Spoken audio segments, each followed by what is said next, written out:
This is Pastor Jerry Cook, back for another opportunity to talk about the two things we're not supposed to talk about, politics and religion.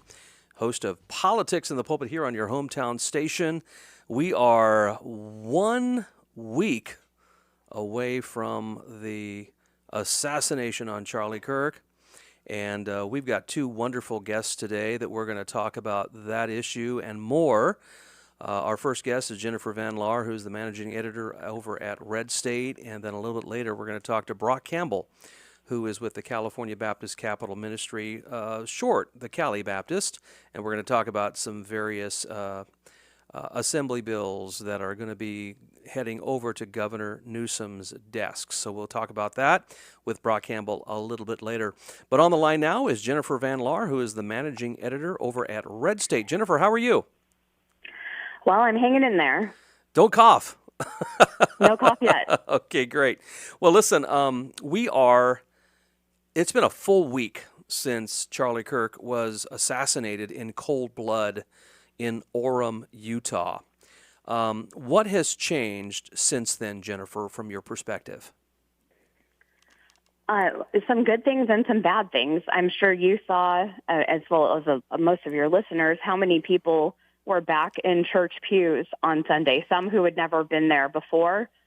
Some testimonies I saw on X were people who were Jewish who had been curious about Christ, and Charlie's life made them want to go read the Bible and go to a church. So that's been great. But on the other hand, we have the reactions of the leftists. And that reaction has been pretty bad. It has. And I think what's different this time is there were so many people in the past that would react who were media or pundits or politicians. And now it was our neighbors and our family. Yeah. Easy. I can say that there was a noticeable uptick in our services on Sunday, and we had several visitors under the age of 30. And that, of course, was the main group that Kirk and TPUSA was really going after. Yes, and that's also his main haters are also in that demographic, people who, have bought into the woke ideology. Yeah. Yeah. By the way, just in case our listeners are wondering what's going on, Jennifer texted me earlier and said that she'd lost her voice last night, and she's kind of coughing a little bit. So if you hear a little bit of hesitation, know that she's not having a heart attack. She's just trying to control herself there. So thanks, Jen, for being a trooper today. Appreciate you calling in. Of course. Hey, I wanted you love ragweed, the allergies. That's what's messing me up. Yeah, and it doesn't help that we also have like this monsoonal storm coming in today that is going to cause all kinds of havoc, which we're technically on storm watch in September in Southern California. What a thing, huh? Right. But I did want to touch a little bit more on the people, the leftists in this. I had my own niece who I'm not sure exactly what she considers her sexual orientation at this moment, but originally she had come out as lesbian, at some point gender fluid. She's in her mid-20s. And I was one of the only family members who stood with her, even though I didn't really agree with her choices, but still didn't shun her when that happened. And she was posting things on Facebook, just, F Charlie Kirk. Basically, we should have no grief for his loss, that kind of thing. And I privately messaged her and asked her to reconsider those, and that maybe some of the things she thinks he said aren't really what he said and were taken out of context, and that she should do the work of listening to what he actually said and not from left-wing sources. And then also expressed to her that as someone who has received multiple death threats over the years and threats on my safety, that I felt that she would, her friends would be celebrating if I took a bullet to the neck too, and that's not the girl that I knew since she was a baby. Yeah. I didn't even get a reply from her. She just blocked me and then started posting things that my kids saw of their cousin about how it's okay to cut off family members on this kind of thing. And that's, I think, such the big difference of where we are now as compared to other things, like, say, when Andrew Breitbart died, that you didn't have the normal people, with as much vitriol as you do now. No, and there is no doubt that this notion of just cutting people off for the sake of having political disagreement is a big part of our consumer culture today. And if you've noticed, the algorithms for Charlie Kirk and the debates that he's done, the prove me wrongs that he's done across the United States at the universities, have been popping up a lot on YouTube and other sites. And I think if people will watch those things in context, they will see that the accusations that those on the left are spewing about what Charlie wasn't is exactly that, which he's not a racist, and he wasn't a homophobe, and he wasn't, anti-transgender in the sense that he would not engage them. Obviously, he disagreed with their lifestyle choice in that matter, but he was honest, he was open, he was rational, he was fair, and if you disagreed with him, you came to the front of the line. Right. He didn't try to silence disagreement, which is exactly what his detractors have tried to do. And also, I think that they've been missing that as a Christian, you can disagree with somebody's lifestyle and disagree with their sin, but still love them as a human being. Absolutely. And that's being lost.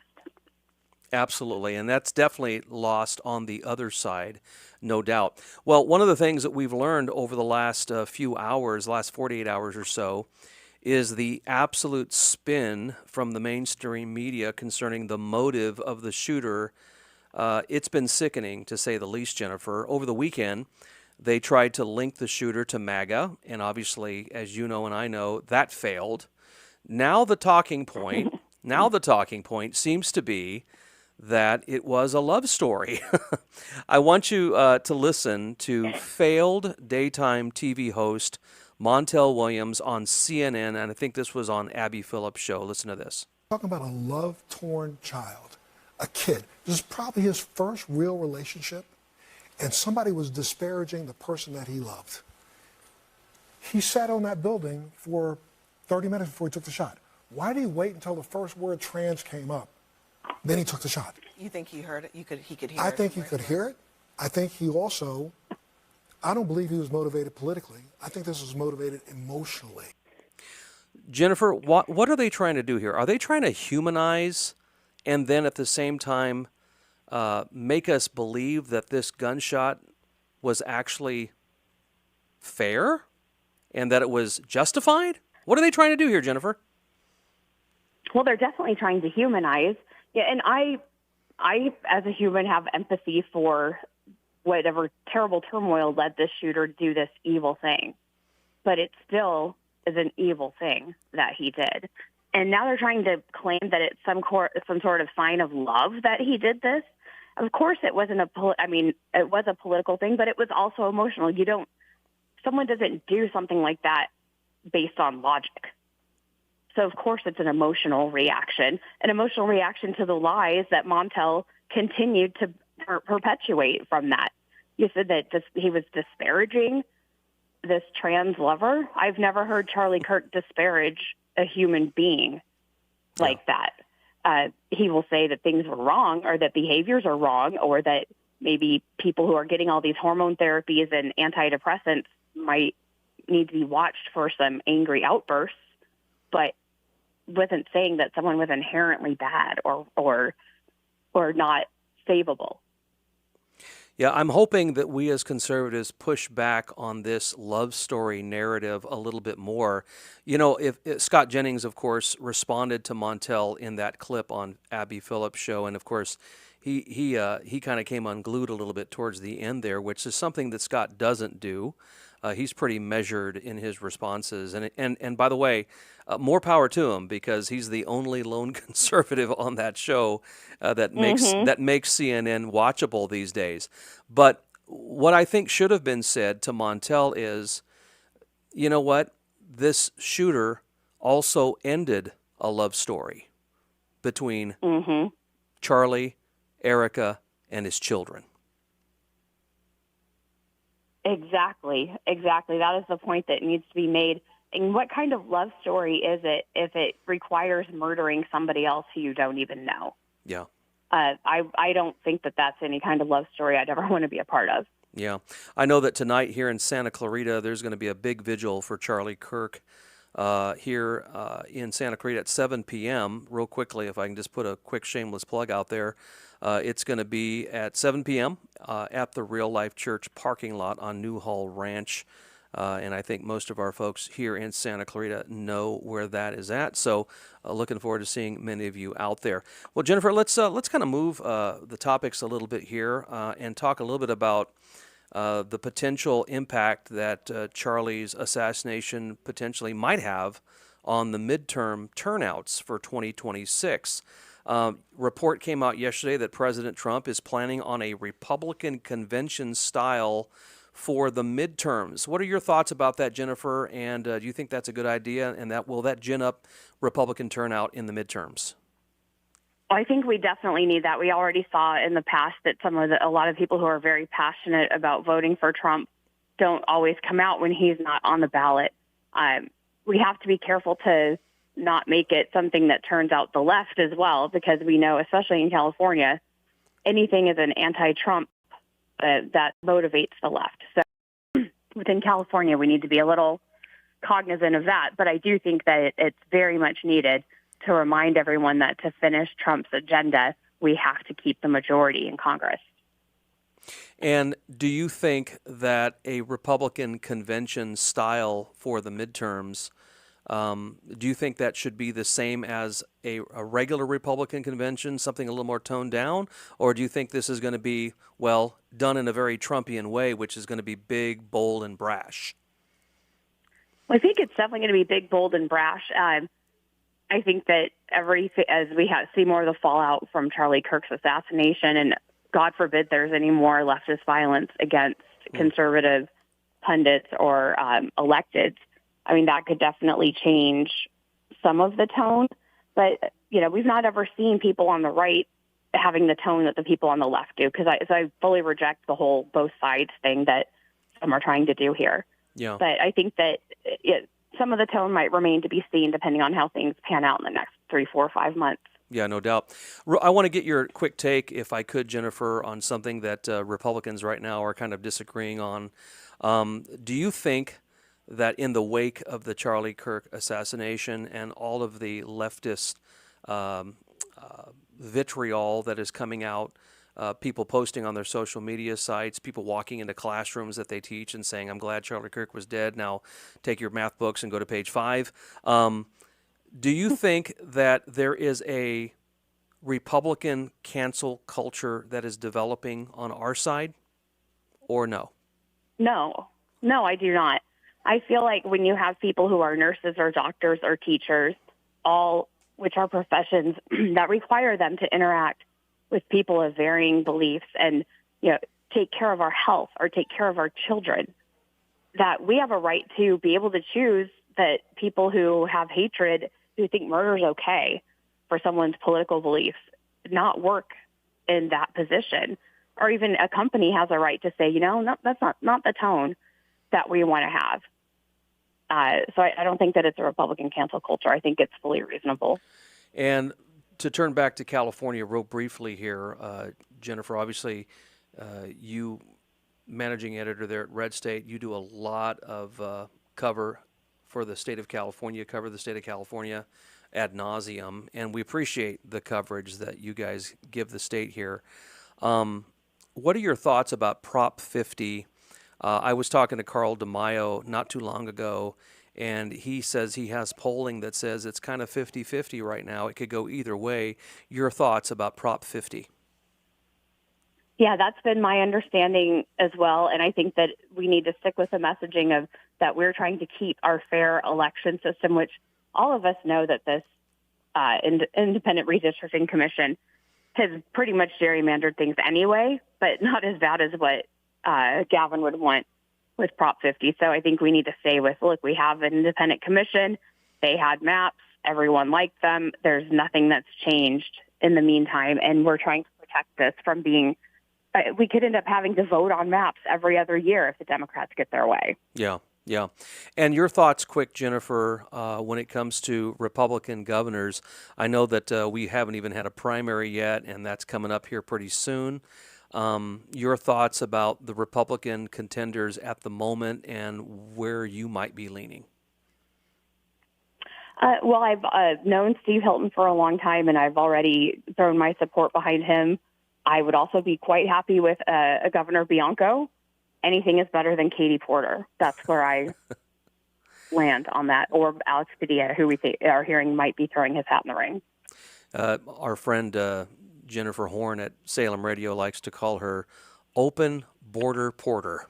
And that's exactly what we would get. That's exactly what we would get if Katie Porter. And you know, what's funny is I was talking to some guys the other day that were a little strident in their conservatism, if you will, and they were talking about how we used to say that Hillary Clinton was screechy when she was running for president, but there is something about Katie Porter's voice that just doesn't sit well with us guys. It doesn't sit well with women either. I'm glad, because there is just something about her voice. There's something about it that just doesn't sit well with us. But Jennifer Van Laar, anything new on tap coming out for Red State here today or tomorrow? Nope. We're continuing to cover everything having to do with the media and Charlie Kirk and the reactions from that. Absolutely. Jennifer Van Laar, managing editor for Red State, thank you so much for joining us today on Politics in the Pulpit. I hope your voice gets better, and I hope that cough goes away. And Lord willing, we'll see you soon. Thank you. Thank you, Jennifer. All right, when we come back here on Politics and the Pulpit, we're going to talk a little bit about the Democratic response here in Santa Clarita to the Charlie Kirk assassination from last week. I've got a letter that they put out, and can you say tone deaf? We're going to read that in just a second, and then we're going to hear from our Cali Baptist up in Northern California, who's going to give us a rundown of all the assembly bills that are going to be coming to the governor's desk here in the next couple of weeks when we come back on your hometown station.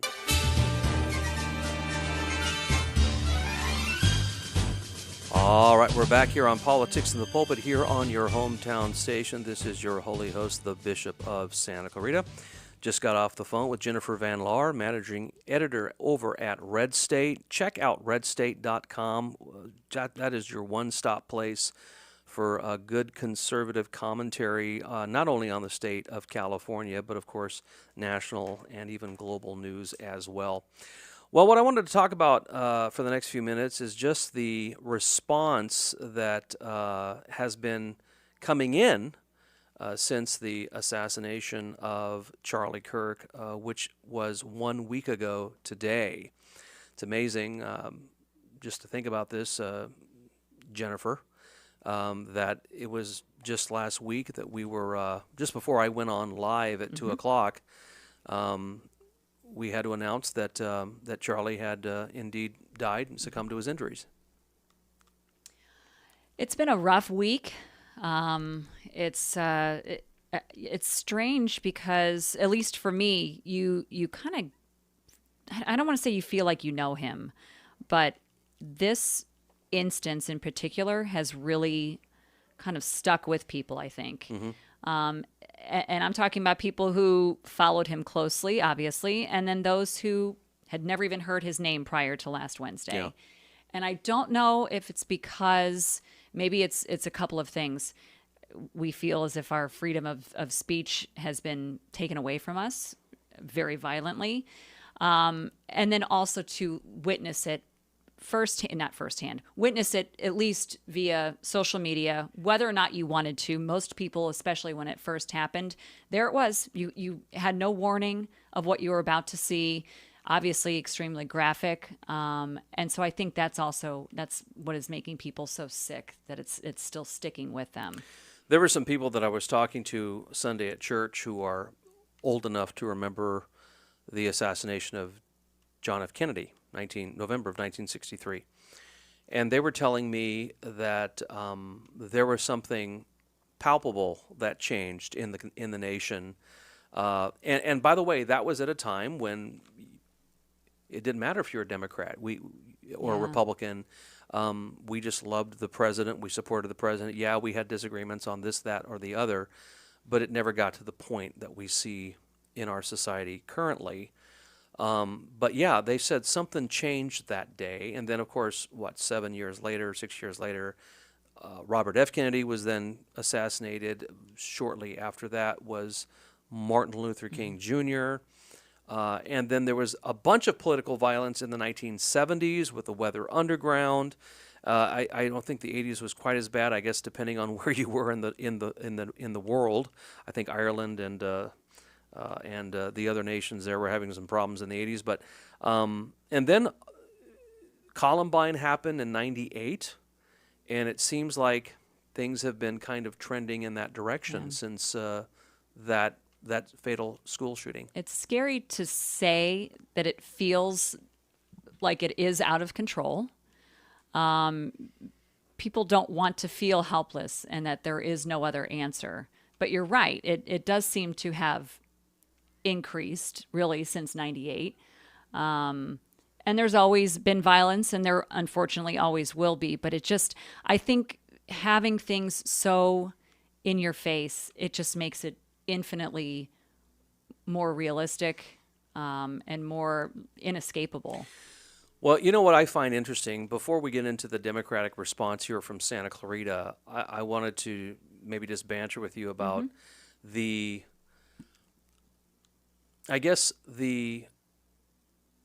conspiracies that emerge so quickly in the wake of such a tragedy. Obviously, here we are, 64 years removed from the Kennedy assassination, and there are still, 3 or 4, 5 or 6 different theories about what happened to him. Was there one gunman? Were there many gunmen? Was it a mob hit? Was it, who knows? Yeah. Did Lyndon Johnson have something to do with it, who would then become president? I guess we'll never know. And now, Charlie Kirk, of course, has not even been laid to rest. His services are this Sunday in Glendale, Arizona.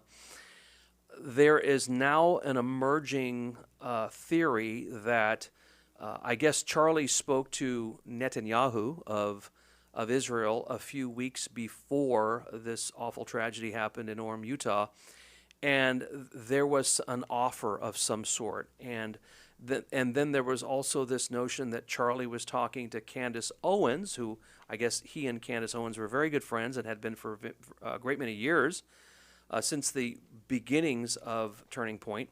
And Candace, who has kind of gone off the deep end on the whole Israel thing, is postulating that because Charlie was starting to voice a little bit of skepticism about the Israeli-Palestinian battle going back and forth, that the Mossad and Israel actually took him out.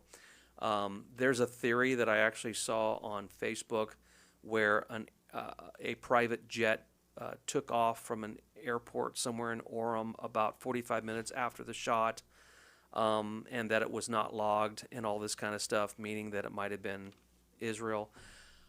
Your thoughts on just why we can't let what we saw happen, Just let it happen without having all the theories? Yeah, I think people like conspiracy theories. I think they love to buy. I mean, we could talk about September the 11th, and people love to have. George Bush did it. They love to have that. It was an inside job. They love to have that drama. They love to have something to talk about because reality is sad. Reality is scary, and frankly, reality is A to B. There's nothing further beyond that. The man was shot in front of people on film. End of story. But that's not titillating for people. They want to have that drama. Well, the other thing too that people are starting to postulate out there is that the shooter, and this is something that Montel Williams said in that clip, if we would have listened a little further, Montel suggested that the shooter was on that rooftop for 30 whole minutes and didn't fire until he heard Charlie answer the question about trans issues. And the suggestion from Montel is that he probably wouldn't have taken a shot had that not have been one of the topics, and then that just snapped in his mind and then took the shot. You don't plan No. what that guy planned unless you were going there to do some damage. Completely agree. That wasn't just an opportunity that had presented itself. That man went there with that purpose. And to your point, yeah, you just don't accidentally have a rifle on you and decide to do damage with it. Just happen to have a 30-06 on me here, and I'm on the roof and I'm dressed in black. And you know what? I don't like the way this guy just answered that question. Yeah. So instantly, I'm going to kill him. That's not what happened. Again, it's people can believe what they want, but I think that it's cut and dry, and it is A to B. There is no other way to kind of expound on it. It's what happened, and people don't want that. And maybe part of it too, I think people want to feel that there's got to be another answer. It cannot be that that's what had happened, because they are sorrowful about it. They feel awful about it, and so they need there's got to be another answer. This can't be what actually happened. To me, it's as simple as person A hates person B, so person A takes person B out. Yeah. I mean, it's as simple Agreed. as that. I'm a kind of a black and white kind of guy. By the way, I want to just say that I think our coverage at KHTS last Wednesday was actually exceptional, and I think we're very, very cautious about not coming on air and just being the first to say that Charlie Kirk had passed, because obviously we had to check and double check sources. But one of the things we were talking about last Wednesday was the abduction of an elderly gentleman that supposedly said something that got the attention of law enforcement, and then they put this guy down on the ground. And I guess he was in his mid-60s, and the reports were coming out that perhaps maybe this might have been the shooter. We have found out since then, obviously, actually the day of, that he was not the shooter. However, Jen, did you hear that because he was taken in and he was a person of interest, they have now found out that he had possession of a bunch of child porn? Okay, I missed that. Isn't that great? I mean, here's a guy. He must have had a guilty conscience, right? Yeah, he was there. Like, please, maybe Charlie would I want to encourage repent in him. my own way. Yeah. Let's make better choices, dude. Yeah, I just cannot believe that. So, yeah, I just heard that yesterday, that he's now being federally charged for having possession of child pornography, which, by the way, is his own fault. Is his own fault. It is his own fault. Oh. So what a sick thing this is. But now, let me ask you, Jen, what do you think should be the proper response from the Democrats on this issue? I know that you're kind of apolitical on some issues, but what do you think should be the statement on the day of the assassination from the Democratic Party, who, by the way, is who the shooter identifies with? He's a leftist. Right. I'm not going to say he's a Democrat. I'll just say he's a leftist, a progressive, over-the-top leftist. What do you think the response should be? I think that you would absolutely have to remove any sort of, and this might sound silly, but remove politics from this situation.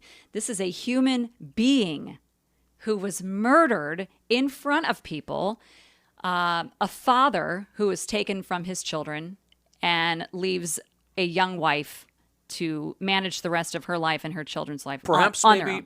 maybe, Jen, you should be a PR spokesman for the Democratic Party. I would love to. Because you would have done a much better job than the letter I'm yes. about to read Okay. here.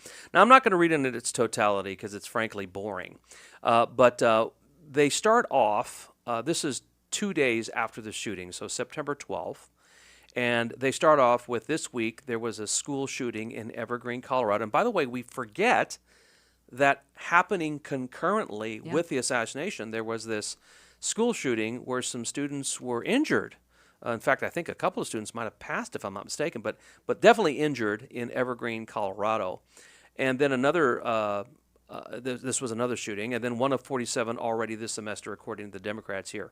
Now, if we were a society not mired in violence, we'd come together and ask ourselves, how do we stop this? And they go on to say, this can't be all there is, and then we'd put our heads together like so many countries have, except us, of course. And then it says, but we can't do that here. We keep trying to, and we keep failing to convince a very rich and powerful group of people that the lives of children should be more important than guns. And then they go on to say, one of the most powerful voices in that space was Charlie Kirk. For years, he traveled the country as a political provocateur under the guise of free speech. In other words, he was a charlatan. Right. He was a provocateur under the guise of free speech. Among the many harmful statements he would spew is the following quote, "I think it's worth it. I think it's worth to have a cost of, unfortunately, some gun deaths every single year so that we can have the Second Amendment to protect our other God-given rights." By the way, I looked up that quote.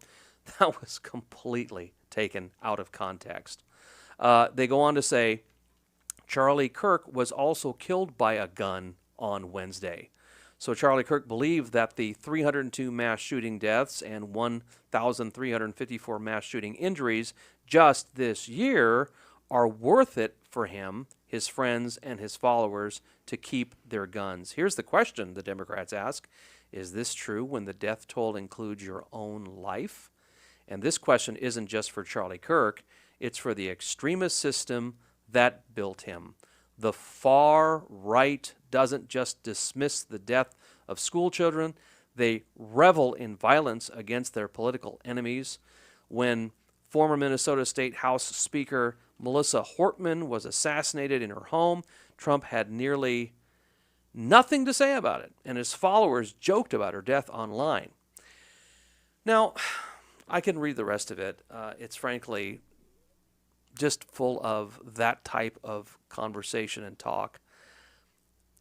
Let me ask you a question, Jen. Pretty apolitical. Is that going to bring us together? No, what that sounds like to me, and a lot of what's been happening too, online, you'll see comments, of course. I think it's almost as if children are fighting. It really is. Like Petulant nobody children. is understanding what happened. At the core, again, like I said before, a man was murdered. Period. Yeah. Period.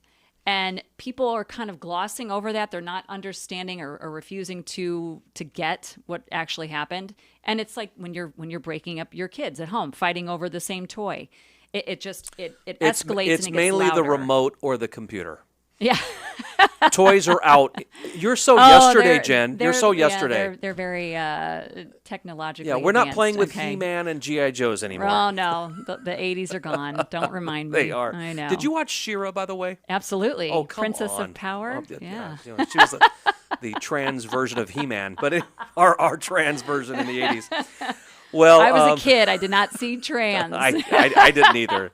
And you know what? When I think about He-Man and that little haircut he had, he could have been kind of a weird kind of dude too. I mean, he wasn't wearing a shirt, running around in his little. He was manly. There was no tight doubt about it. pants, I yeah. kind of thought I'd look like him, but.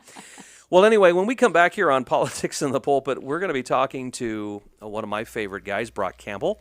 He's with the California Baptist Capital Ministry, the Cali Baptist, as we like to call him at our church, and of course, as he likes to be called himself.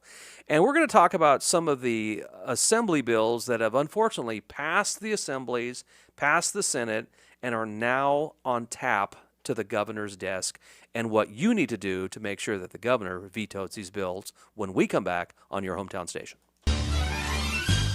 All right, we're back here for our final segment of Politics in the Pulpit on your hometown station. We have on the line the Cali Baptist, Brock Campbell with the California Baptist Capital Ministry. Brock, how are you? I'm doing great. It's great to be here. All right, and let me ask you a question, Brock. When you talk to our legislatures up in Sacramento, can you just kind of give our listeners a quick 30 seconds on the type of response you get while you enter those offices?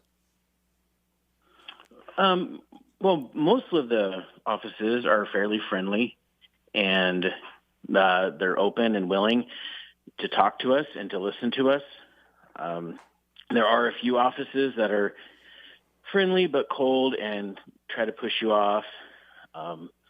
Those are a few of them, like the author of AB 495, her office, Celeste Rodriguez. They were not a friendly office. They're very secretive there. But most of the offices, like Schiavo's office and a couple of my representatives' office, they are friendly, and even though we disagree, they will listen to what we have to say and talk to us. So that was encouraging for this first year that we've been doing this full time. Well, I think you're probably contributing to the good positive dialogue that we really need to have post Charlie Kirk assassination. You mentioned Celeste Rodriguez and the AB 495, which of course is the granddaddy of these assembly bills that we really want the governor to veto.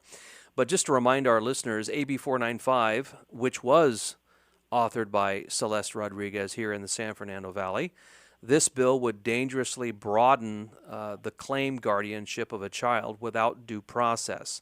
Under this provision, any adult, whether related or not, may assert guardianship simply by claiming an established familial or mentoring relationship with the child and stating they cannot locate the child's legal guardian. Brock, why should people call Governor Gavin Newsom to have this bill vetoed?